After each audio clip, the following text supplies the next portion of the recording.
കഴിഞ്ഞ ഒരു 2-3 സംഗതികൾ അവിടെ ഇങ്ങനെ കേട്ടു വെച്ചു കണ്ട് നമ്മൾ ചിരിച്ചു തള്ളല്ലാതെ എന്ത് ചെയ്യാം? അത് കേൾക്കുമ്പോൾ നിങ്ങളോട് സഹതാപം തോന്നുകയാണ്.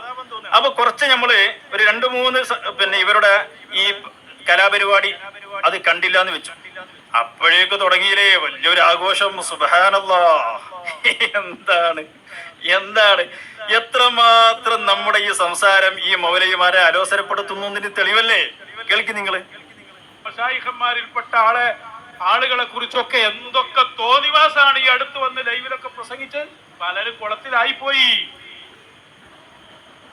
ഇപ്പൊ അത് വിശദീകരിക്കാനുള്ള നട്ടെല്ല് പോലും നഷ്ടപ്പെട്ടു.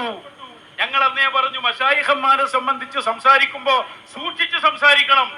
എന്തായി? കിട്ടേണ്ടടുത്തുനിന്ന് കിട്ടിയപ്പോ ഇപ്പൊ മെല്ലെ മിണ്ടാതെ നടക്കുക.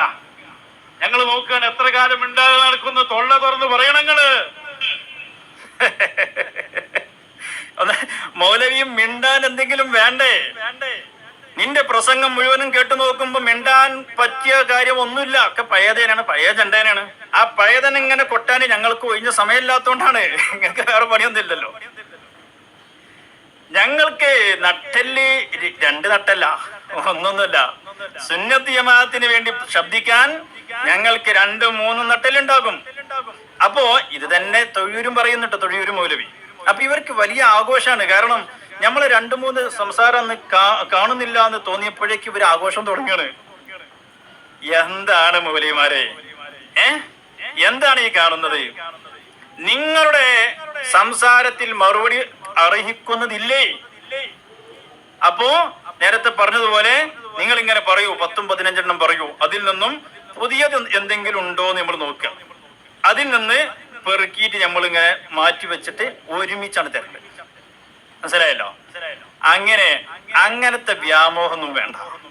സുന്നത്ത് ജമാഅത്തിന്റെ ആദർശത്തിനെതിരെ പ്രമാണങ്ങൾ ഉദ്ധരിച്ച് വ്യാഖ്യാനവുമായി വന്നാൽ ആൺകുട്ടികളായി ഞങ്ങൾ നേരിടും. മനസ്സിലായല്ലോ? അങ്ങനെ കിട്ടേണ്ടിടത്തുനിന്ന് കിട്ടിയെന്ന്, അതെ, കിട്ടേണ്ടിടത്തുനിന്ന് ഞങ്ങൾക്ക് ആവശ്യത്തിൽ മദത് കിട്ടിയിട്ടുണ്ട്. മഹാന്മാരായ ഔലിയാക്കന്മാരുടെയും മശായിഖന്മാരുടെയും മദതിൽ തന്നെയാണ് ഞങ്ങൾ സംസാരിച്ചു കൊണ്ടിരിക്കുന്നത്. അപ്പൊ അതുകൊണ്ട് അങ്ങനെയുള്ള ഉമ്മാക്കികളൊന്നും ഇങ്ങോട്ട് വേണ്ട. സുന്നത്ത് ജമാഅത്തിനെതിരെയുള്ള മുഴുവൻ വിഷയങ്ങളിലും ഞങ്ങൾ ഇടപെട്ടിരിക്കും.